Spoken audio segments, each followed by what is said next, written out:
মা সাধাৰণ ভুলটোৰ বাবে অচি ছাৰে মোক গালি দিছিল।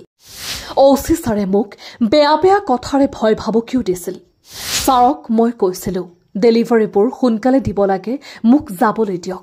ছাৰক মই কৈছিলো ডেলিভাৰীবোৰ সময়মতে নিদিলে কাষ্টমাৰৰ পৰা আমি গালিও শুনিব লগা হয়। মই জানি বুজি ভুলটো কৰা নাছিলো ছাৰ।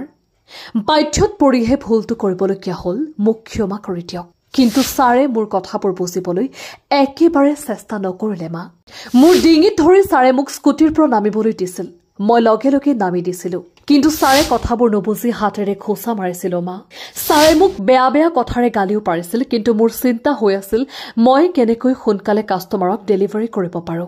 কাষ্টমাৰবোৰে চাগে মোৰ বাবে অপেক্ষা কৰি থাকিল, কিন্তু মই যাব নোৱাৰিলো। মা নিশাটো ভালকৈ ৰুমত গৈ শুই থাকিম বুলি ভাবিছিলো, কিন্তু ছাৰজনে নাজানো কিয় নুবুজিলে মোক। মা তোক মই ক'ব বিচৰা নাছিলো সেই ডেলিভাৰী বয়ৰ জবটোৰ কথা, কাৰণ তই কষ্ট পাবি। সেইবাবেই তই গম নোপোৱাকৈ মই মনে মনে সেইবোৰ কাম কৰিছিলো।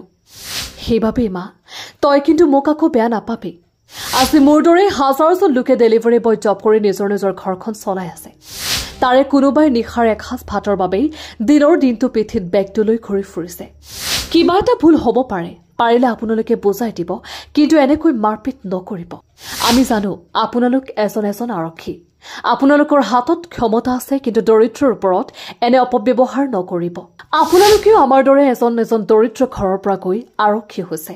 সেয়ে আপোনালোকেও আন এজন দৰিদ্ৰৰ বিষয়ে অলপ ভাবিবচোন। প্ৰত্যেকজন ডেলিভাৰী বয়ৰ জীৱনৰ পৰিস্থিতিবোৰ বেলেগ বেলেগ। আপোনালোকে বুজিবলৈ চেষ্টা কৰিব। প্ৰত্যেকজন আৰক্ষীক অনুৰোধ জনাইছো। ধন্যবাদ।